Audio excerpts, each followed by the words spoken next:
নমস্কার সবাইকে। তো আমি চলে এসেছি মায়াপুর ভিডিওর পার্ট 2 নিয়ে। তো এখানে আমি ভোরের আরতি দেখতে যাব বলে রেডি হয়ে গিয়েছিলাম। তো তারপরে সেখানে আমি ফোন নিয়ে যাইনি, তো তাই কিছু ভিডিও করা হয়নি। তো দেন ভোরবেলা সকালবেলা রেডি হয়েছিলাম নবদ্বীপ অ্যান্ড মায়াপুরের আশেপাশে যেই মন্দিরগুলো আছে সেগুলো দর্শন করব বলে। তো তার জন্য রেডি হয়ে বাইরে বার হয়ে গিয়েছিলাম। তো এখানে মারা প্রসাদ কিনছিল, দাঁড়িয়েছিলাম।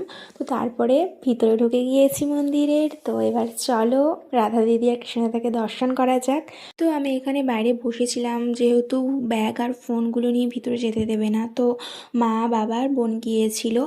তো কেননা ফোন ওখানে জমা নিয়ে যেত, বাট ওখানে টাকা দিয়ে জমা দিতে হয়, তো তাই জন্য আমি বসেছিলাম। এবার মারা চলে আসার পর আমি আবার গিয়েছিলাম।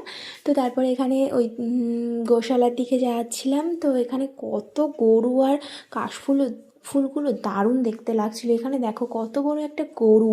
তো এখানে গরুর গাড়িও ছিল।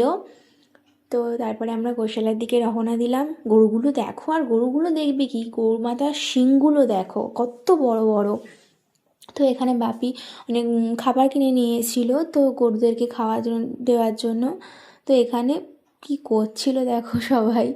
তো তারপর আমি বাড়িতে চলে এসেছিলাম, রুমেতে চলে এসেছিলাম, যেহেতু আমার একাদশী ছিল। তো আমি কিছু খাবো না, ফল খাবো।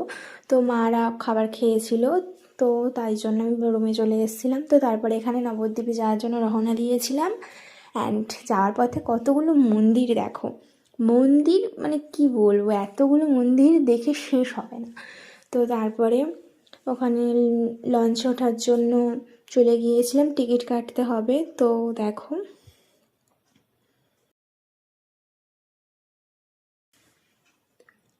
কী আর বলবো, এখানে বৃষ্টি পড়ে গিয়েছিল। তো বৃষ্টি পড়ার জন্য কিছুক্ষণ আমরা দাঁড়িয়েছিলাম একটা জায়গায়। তো দেন চলে এসেছি লঞ্চের টিকিট কাটার জন্য। তো তারপরে লঞ্চে উঠে গিয়েছিলাম। এখানে নীল নদী আর সাদা নদী দুটো আলাদাভাবে দেখবো কি, যা জোরে বৃষ্টি পড়ছিল, একদমই ভালো লাগে না, কিচ্ছু ভালোভাবে দেখতে পাইনি। তো তো নবদ্বীপে গিয়ে কী কী দেখলাম অ্যান্ড কী করলাম সেটা নেক্সট ভিডিওতে বলছি।